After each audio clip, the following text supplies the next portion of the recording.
Witajcie! Z tej strony Arkadiusz Woźniak, jeden z aktorów głosowych obsady dziejów Korinis. W tym filmie w imieniu grupy Soulfire przedstawię i wyjaśnię wam kilka niedopowiedzianych sekretów i wątków fabularnych oryginalnej gry Gothic, których prequel zobaczycie właśnie w dziejach. Dodatkową gratką będą nieujawnione przez nikogo wcześniej ciekawostki i sekrety gry. Wszystkie zawarte w tym filmie informacje są dokładnie zbadane oraz potwierdzone przez byłych i obecnych członków zespołu Piranii. Film ten kierujemy przede wszystkim do osób, które grały w serię już lata temu i mogą nie pamiętać wielu wątków oraz wszystkich tych, którzy nie śledzili i nie badali tak dokładnie najdrobniejszych czy niejasnych szczegółów fabuły. Zapraszamy do oglądania. Łowcy demonów. W plikach Gothica 2 znaleźć można dwie tekstury pancerzy niewystępujących w grze, oznaczonych skrótem DHT. Wielu moderów, którym udało się je znaleźć, żyło w przekonaniu, że skrót DHT to po prostu Dragon Hunter, na co wskazywała zresztą logika, czyli że są to jakieś stare wersje tekstur pancerzy łowców smoków nieużytych w finalnej wersji gry.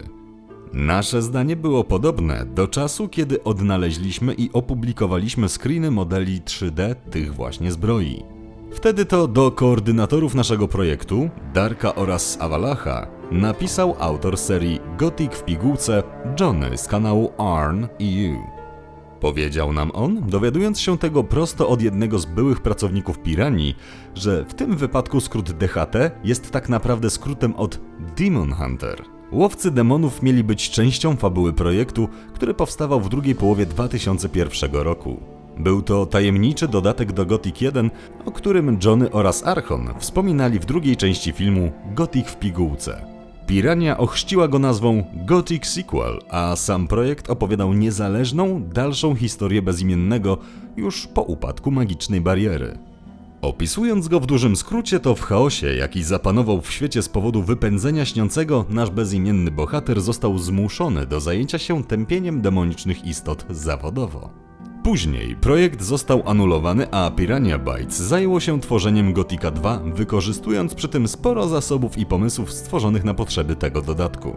Postacie poszukiwaczy z Gothica 2 oraz model i tekstura ścierwojada preriowego z Nocy Kruka również pochodzą z owego niewydanego dodatku do pierwszego Gothica. Kodem na przywołanie w Nocy Kruka tego gatunku ścierwojada jest Insert Scavenger Demon. Po polsku oznacza to po prostu demonicznego ścierwojada, sugerując jednoznacznie, że w owym sequelu miał być on jednym z demonów. Sami łowcy demonów zmienili się po prostu w łowców smoków.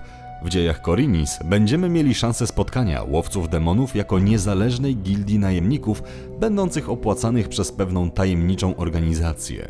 Ich pancerze oraz wszystkie inne pancerze z dodatku do Gothic 1 zostaną przez nas odtworzone z materiałów Piranii w skali 1:1, wraz ze wszystkimi detalami. Możecie być spokojni o jakość wykonania. W ten sposób idealnie wpasowujemy się w lore Gothica, wykorzystując niewykorzystany pomysł Piranii w akcji. Postscriptum, odtworzyliśmy też usuniętą gildię inkwizytorów pochodzących z tego samego dodatku. Ilu magów tworzyło barierę? 12 czy 13?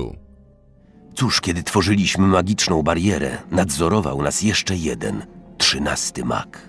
13 mag? Według legendy miało was być tylko 12. Aby nie bawić się tu w głuchy telefon, przytoczę wam fragment wywiadu z 3 kwietnia 2011 roku, jakiego serwisowi Gothic.net udzielił twórca fabuły Gothica Mike Hoge. Gothic.net. Jak wszyscy wiemy, magiczna bariera w Gothic 1 została stworzona przez 12 magów Xardasa. W kolonii spotykamy właśnie taką ich ilość, aczkolwiek jeden z członków Kręgu Ognia, Milten, mówi nam, iż trafił do Górniczej Doliny już po utworzeniu bariery, więc brakuje nam jednego maga. Wydaje się być niemożliwe, że dopuściliście się takiego niedopatrzenia. Więc co się stało z brakującym magiem? Mike Hoge. Magiczną barierę stworzyło 12 magów, Xardas był jednym z nich. Kiedy nekromanta opuścił stary obóz, zostało w nim tylko 5 magów. Wzięli więc Miltena na swojego ucznia, gdy ten został wrzucony do kolonii po powstaniu bariery. W grze widnieje dialog, w którym jeden z magów podaje złą liczbę. Wydaje mi się, że był to Saturas. Zauważyłem ten błąd, naprawiłem, ale jeden z byłych członków grupy cofnął naniesione przeze mnie zmiany, bo nie zrozumiał fabuły. Nie ma brakującego maga. Po prostu ten gość skopał sprawę. Sprawa liczby magów wydaje się więc być bezsprzecznie wyjaśniona. Było ich 12. Przejdźmy jednak dalej. Ten 13 mag był naszym przywódcą. Oczywiście działo się to jeszcze przed podziałem na kręgi wody i ognia. Kręgi, wody i ognia. W kolejnym wypowiadanym dialogu Saturas twierdzi, że podział na kręgi ognia i wody nastąpił dopiero pod barierą. Musicie wiedzieć, że jest to takie same kłamstwo jak wymysł o istnieniu 13 maga, spartaczony przez tego samego programistę. Został on zresztą wyrzucony z teamu po premierze pierwszej części gry, co dowodzi, że piranie nie miały tolerancji dla jego samowolki i psucia scenariusza. Dodatkowymi, rozwiewającymi wątpliwości dowodami są informacje z samej gry. W intro Gothic 1 w scenie tworzenia bariery widzimy maga wody w kapturze, najprawdopodobniej Saturasa. A w momencie zrzucania bezimiennego spotykamy arcymaga ognia, Pyrokara.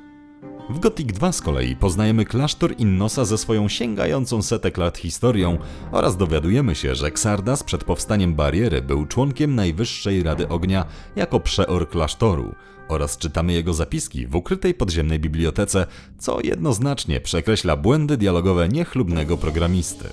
Jego ostatecznym gwoździem do trumny są informacje z kolejnej części gry. I to by było na tyle. W czasie poprzedzającym powstanie bariery, magowie wody i ognia są po prostu zjednoczeni i współpracują pod przywództwem jednego arcymaga, Xardasa, a kręgi wody i ognia to jedynie specjalizacje powiązane jednocześnie z danym bóstwem. Magowie pomagają sobie oraz dzielą się wiedzą, ale jednocześnie pozostają w oddzielnych kongregacjach.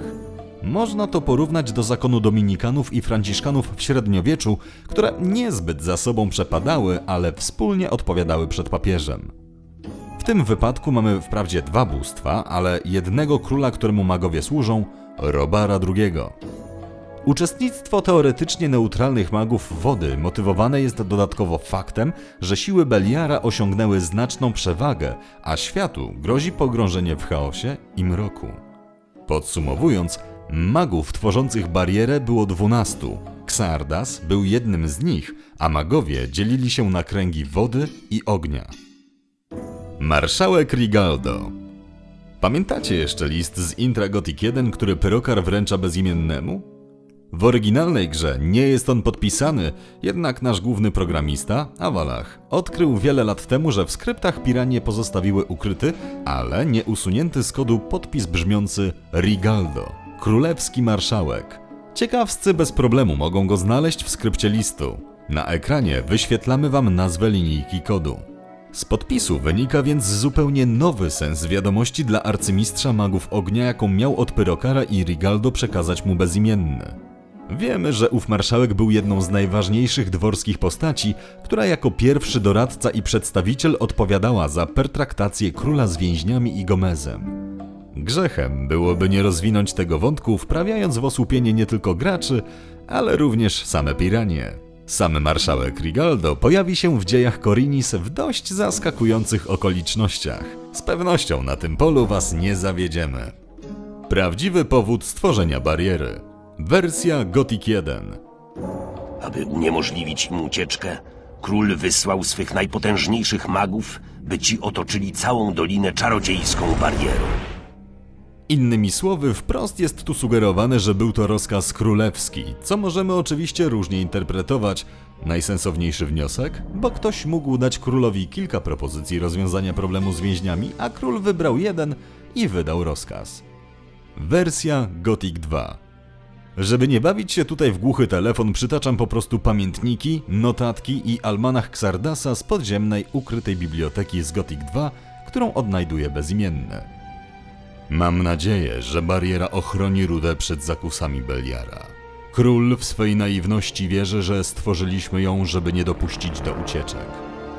Niechaj nadal tak sądzi, jeśli dzięki temu uda nam się osiągnąć nasze odleglejsze cele. Możemy tylko marzyć o czasie na przygotowanie się do nadchodzącej walki. To na nią skieruje całą swą moc, gdy tylko bariera dookoła Górniczej Doliny zostanie ukończona. Jestem pewien, że ta budowla to dwór Irdorat. Znajduje się on na niewielkiej wyspie całkiem blisko przystani w Korinis. Nie ma wątpliwości, że Beliara interesuje ruda z kopalń. Wybuchnie wojna, która zadecyduje o losach świata. Chyba jestem jedyny, który potrafi odczytać znaki. Pozostali po prostu je ignorują. Wybraniec nadejdzie, a jego przyjście będzie oznaczać początek wojny. Odwieczna rywalizacja może zostać rozstrzygnięta. Nie będę stał bezczynnie, pozwalając innym decydować o losach świata. Po zaznajomieniu się z oboma wersjami nasuwa się pytanie, jaki sens było okłamywać króla, zamiast od razu podać mu prawdziwy powód stworzenia bariery? Totalnie bez sensu, prawda? Przecież co to właściwie za różnica, skoro mamy tu nawet dwa dobre powody, a nie jeden? A wydarzenia z Gothic 2, czyli inwazja sił Beliara na Górniczą Dolinę, potwierdziły, że Xardas miał rację i właśnie to było celem wroga, orków i innych istot pod przywództwem smoków i Beliara. Odcięcie króla od rudy z kolonii. Opóźnił więc tą inwazję o dobre plus minus 10 lat. Poza tym ze strategicznego punktu widzenia taka chroniąca bariera jest genialna. Dlaczego więc Xardas i magowie okłamali króla i zataili prawdziwy powód? Z tego co udało nam się ustalić, pomysł stworzenia bariery miał po prostu wielu przeciwników na dworze króla. Gdyby nastraszony przez sceptyków Robar znał prawdziwy cel powstania magicznego pola, mógłby wysłać tam tylko wojska do ochrony, co jak wiemy z późniejszych wydarzeń nie powstrzymałoby orków, zamiast odcinać ją od świata. Problemy z ucieczkami i pilnowaniem więźniów oraz skargi na te wydarzenia lokalnych władyków były więc wspaniałym pretekstem i okazją do zrealizowania planu, na jaki wpadł Xardas. Tematyka dodatku Dzieje Korinis spowoduje, że naszym obowiązkiem było wyjaśnienie tego graczom, a dokładne tło tych wydarzeń poznacie już podczas samej rozgrywki. Zaostrzenie prawa jakiś czas przed powstaniem bariery. To też wkrótce każdy przestępca, niezależnie od występku, jaki popełnił, zmuszany był do pracy w kopalniach rudy w Korinis. Z powyższych słów wynika jednoznacznie, że prawo zaostrzyło się dopiero jakiś czas przed powstaniem bariery, czyli w okolicach akcji naszego dodatku. Wcześniej do kolonii trafiali tylko najciężsi więźniowie oraz recydywiści. Poza tym pracowało tam też sporo górników najemnych. Dopiero po rozpoczęciu drugiej inwazji orków na Myrtanie, kiedy królewska armia zaczynała tracić pola, zdesperowany i przystawiony do ściany król postanowił wrzucać tam każdego, kogo popadnie, aby dostawy rudy były jak największe. W akcji dziejów będziecie świadkami wchodzenia tego nowego, zaostrzonego królewskiego prawa w życie, wynikającego przede wszystkim z dramatycznej sytuacji, w jakiej znalazło się królestwo. W samej rozgrywce natomiast będzie już ono zbierało swoje pierwsze krwawe żniwo. Pamiętajcie, nie popełniajcie na Vadus przestępstw. Lokacje z lore świata Myrtany. Podczas akcji Dziejów Korinis usłyszycie o wielu krainach i lokacjach świata Myrtany.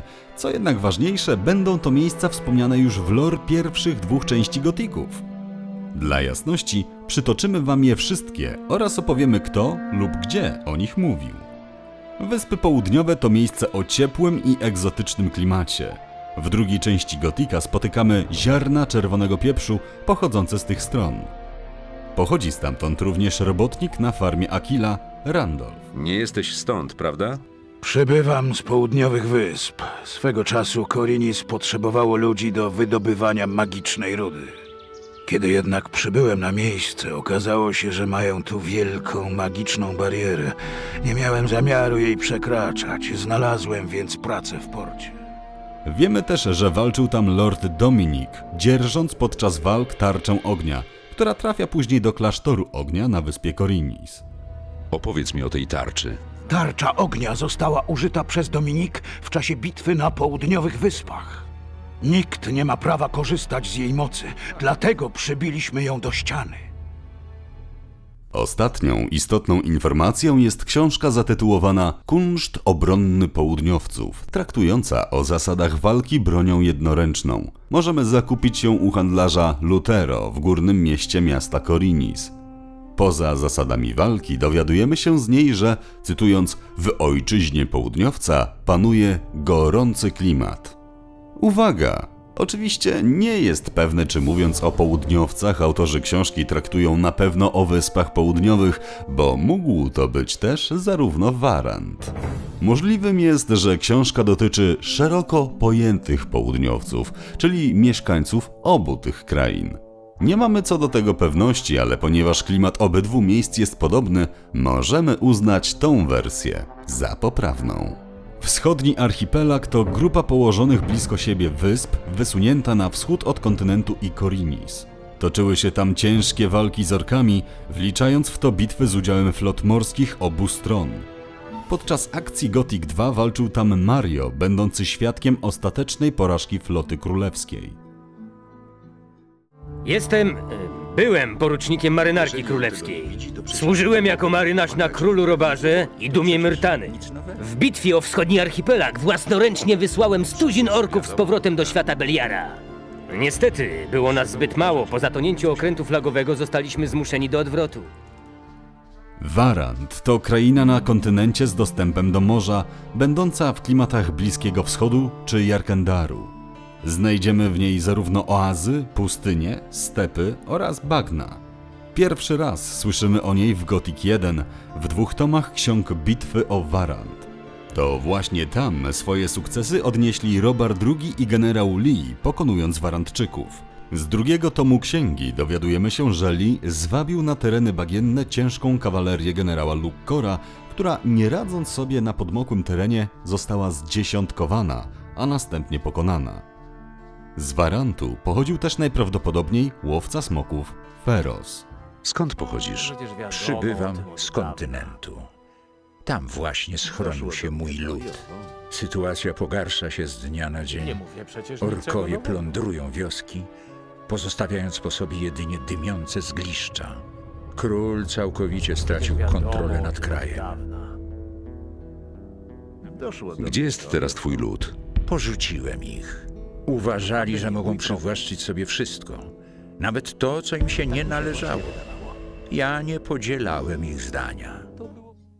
Laran to kraina, z której pochodził uczony Bartos, autor książek Dar od Bogów oraz Tajniki Magii, pojawiających się w Gothicu I.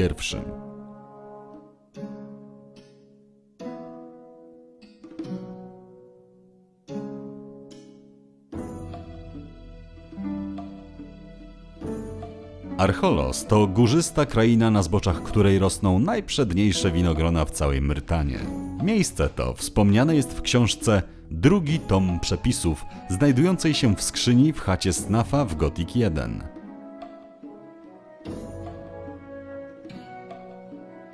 Północne równiny to suchy obszar stepowy znajdujący się na kontynencie. Został wspomniany w oficjalnym komiksie w kanonie Gothica, sprzedawanym wraz z premierą pierwszej części gry w Niemczech. Kilka lat przed akcją Gothic 1 był to teren objęty działaniami wojennymi orków z ludźmi. Znajdowała się tam ogromna twierdza.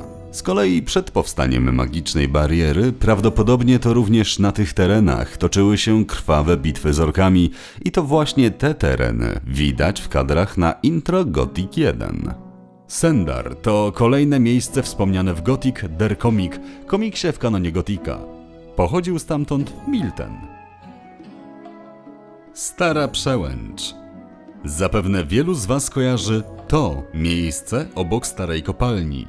W oryginalnym Gothicu droga w dziwny sposób wnikała tu w skałę, która mało tego była pionową, niedbale zrobioną ścianą. Poza tym góra była tu w nienaturalny sposób wycięta. O co tu chodzi? Od ponad roku krąży w internecie zdjęcie z fragmentu gameplaya udostępnionego niemieckiej prasie growej, na którym widać owe miejsce na mapie kolonii. Dzięki uprzejmości pewnej osoby Avalach dostał wgląd w dokładnie tą samą wersję gry, która pojawiła się w tym gameplayu. Jest to wersja 1.01D z okolic listopada 2000 roku. Dzięki temu możemy pokazać Wam tą mapę w doskonałej jakości. Widać na niej teren i drogę usunięte z oryginalnego modelu świata. Od Johnego z Arn dostaliśmy z kolei interesującego screena z początku 2000 roku, na którym widać dalszą drogę i fragment palisady w miejscu, gdzie w Gothic 1 mieliśmy już ścianę. Z kolei na tych kilku screenach z 1999 roku widać ten usunięty teren z innych perspektyw. No więc czas na wnioski. Teraz trzymajcie się mocno. Tak naprawdę to tutaj znajdowała się przełęcz wyjściowa z Górniczej Doliny. Na obrazku porównawczym autorstwa Avalacha doskonale widać, że więźniowie nadchodzą tutaj skasowaną, prawdziwą przełęczą, a na obu screenach stara kopalnia jest po lewej stronie. Jak widzicie, żeby dobrze ustawić kadr intra na mapie z Gothic 1, musieliśmy wyjść poza teren świata. Dodatkowo okazuje się, że zamek z centrum kolonii został na potrzeby intro podniesiony dla lepszej widoczności i filmowego efektu. Do tego dowodem jest fakt, że na usuniętą przełęcz wiodą dwie szerokie drogi, z czego jedna omijała starą kopalnię. Usunięty teren i droga od zamku wiodły tędy. Dodatkowo obie przełęcze skierowane są dokładnie w tym samym kierunku, na północ, w stronę miasta Korinis. Ale dlaczego piranie zdecydowały się na usunięcie tego terenu przełęczy i zamknięcie go skałą? Po prostu, spiesząc się do premiery, nie mieli czasu na jej wykończenie. To samo zrobiono zresztą z podziemnym miastem orków czy zawaloną kopalnią, których modele zostały tylko w plikach gry. Przed premierą piranie dokonały wycięcia z gry masy rzeczy, a że przełęcz nie pełniła żadnej roli fabularnej, bo więźniów w filmowy sposób zrzucano za barierę ze skraju urwistka koło zawalonej kopalni, to nie było nawet potrzeby jej wykończenia. Dodatkowo wyobraźcie sobie, że byłoby to jedyne miejsce w całym świecie gry, gdzie bariera przecinałaby ważną drogę, co na pewno tworzyłoby zupełnie nowe problemy techniczne. W dziejach Korinis odtwarzamy tę przełęcz całkowicie, tak aby zachować sens jej okolic i transportu rudy oraz wypełnić lukę piranii. A jak wyjaśnimy, że tuż po powstaniu bariery w czasie akcji Gotika przełęcz została odcięta skałami? Przekonacie się grając. Mapa Korinis w dziejach. Ponieważ w internecie krąży bardzo dużo idiotycznych map, które przedstawiają wyspę Korinis o kształcie tylko terenu z Gothic 2, chcemy przedstawić wam jej prawdziwy wygląd. Te wspomniane imitacje najczęściej w ogóle nie uwzględniają istnienia Górniczej Doliny na południu i Jarkendaru za górami na północnym wschodzie, o czym informują nas postacie w Gothicu 2 i Nocy Kruka. Uwzględniając te trzy części wyspy oraz ich położenie, wyspa powinna mieć taki oto kształt. A w naszej wizji, rękami Avalacha, finalnie wygląda to tak. Oczywiście Jarkendar umyślnie jest tu oznaczony jako północne pustkowia, ponieważ mieszkańcy Korinis żyli w przekonaniu, że cały ten teren to wysokie i niedostępne masywy górskie, a o istnieniu tam doliny wiedzieli tylko piraci i w swoim czasie eremita oraz budowniczowie. Zamek Lorda Tymorisin i forteca Bergmara. Dla tych, którzy zapomnieli, a będą grali w drugą część dziejów rozgrywającą się na Korinis, chcemy przypomnieć, że feudałami, którzy zamieszkiwali posiadłości w Górniczej Dolinie przed powstaniem magicznej bariery, był burgrabia Bergmar i Lord Tymorisin. Burgrabiego poznajemy po raz pierwszy, kiedy wraz z Lesterem zwiedzamy górską fortecę w poszukiwaniu aktu własności twierdzy. Pierwsze wzmianki słyszymy od samego Lestera. Ten dokument, którego szukasz, co to jest? Wiele lat temu władca tych ziem rezydował w górskiej fortecy, skąd kontrolował kopalnie i okoliczne tereny. Jak wszyscy możni, posiadał w swoich zbiorach dokument, który poświadczał jego prawo do tych ziem. A resztę doczytujemy we wspomnianym dokumencie, poznając personalia właściciela fortecy, Bergmara oraz jego pana, Lorda Tymorisina, który rządził Górniczą Doliną jako feudał z zamku w centrum doliny. Jego zamek, podobnie jak na intro Gothic 1, będzie miał oczywiście niezniszczoną wieżę. Każdy z nich czerpał zyski ze swoich kopalni. A którymi z nich dokładnie zarządzali? Czy Xardasowi udało się nakłonić ich do zgody na stworzenie bariery? I dlaczego burgrabia Bergmar zdecydował się sprzedać swoją twierdzę tajemniczemu nabywcy oraz kościołowi Innosa? Tego dowiecie się grając w dzieje. Orkowie w Górniczej Dolinie?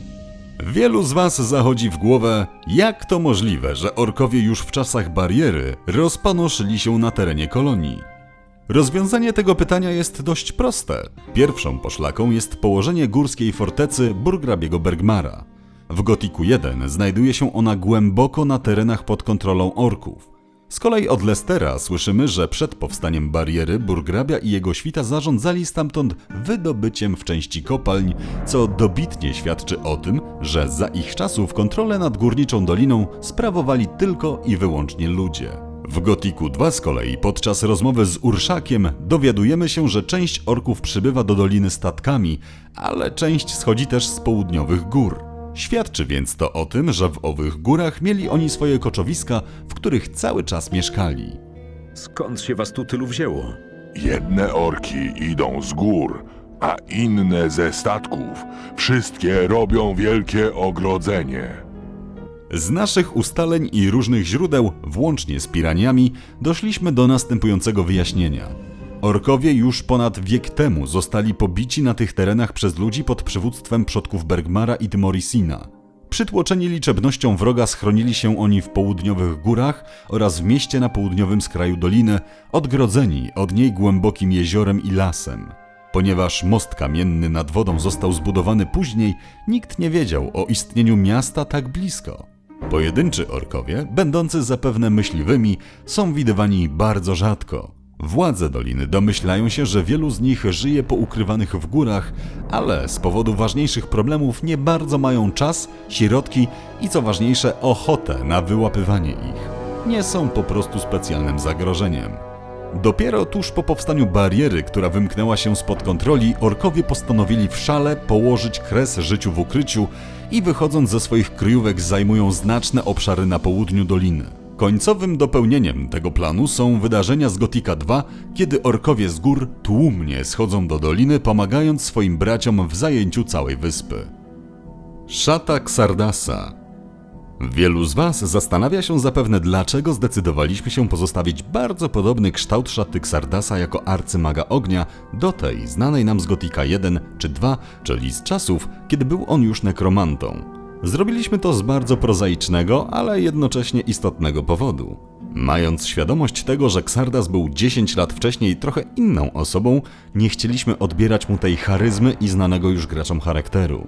Dodatkowo, uwzględniając, że był on najwyższym i najpotężniejszym magiem kręgu ognia w całym królestwie, uznaliśmy, że zasługuje on na bardzo charakterystyczną i odmienną od pozostałych czarodziejów szatę, która dodatkowo podkreśli jego funkcję i pozycję. Rozwiązanie ze starą, nową szatą arcymistrzowską ognia, której kolory Xardas zamieni w przyszłości na nekromanckie, uznaliśmy więc za najlepsze, a stary Xardas pozostanie znanym nam piernikiem. Brak nawiązań do Gothic 3. O tym, że Arkania oraz zmierzch bogów nie istnieją dla fabuły naszego dodatku, wiecie zapewne wszyscy, ale po wielu namysłach i rozmowach doszliśmy do bardziej rewolucyjnego wniosku, a mianowicie, że nawiązania do Gothic 3 powinny ograniczyć się do zera, jakby ta część również nie istniała. Nie zamierzamy tu oczywiście walczyć z piranią, ale uważamy, że nie możemy kultywować czegoś, co popsuło wyobrażenia o wyglądzie, historii i świecie tej wspaniałej gry.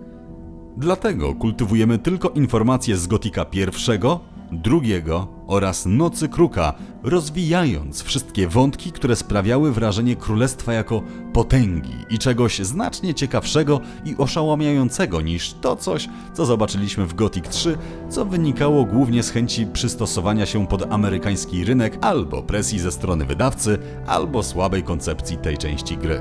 Dlatego prosimy, traktujcie dzieje Korinis jako część, która wyszła w kanonie informacji w okolicach Gotika 2 oraz Nocy Kruka, bez wiedzy o lore i kontynencie z Gotika 3.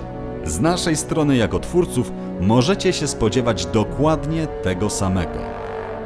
I to by było na tyle. Dziękujemy za obejrzenie i jeśli jesteście zainteresowani większą liczbą nieznanych informacji z Gotika, dajcie nam znać w komentarzach. Zachęcamy również gorąco do subskrybowania kanału, ponieważ przygotowujemy dla Was wiele materiałów ze świata dziejów Korinis, produkcji dubbingu, wywiadów z aktorami z naszego dodatku, a także materiałów podobnych do tego. Trzymajcie się i niech Innos zawsze ma Was w swojej opiece.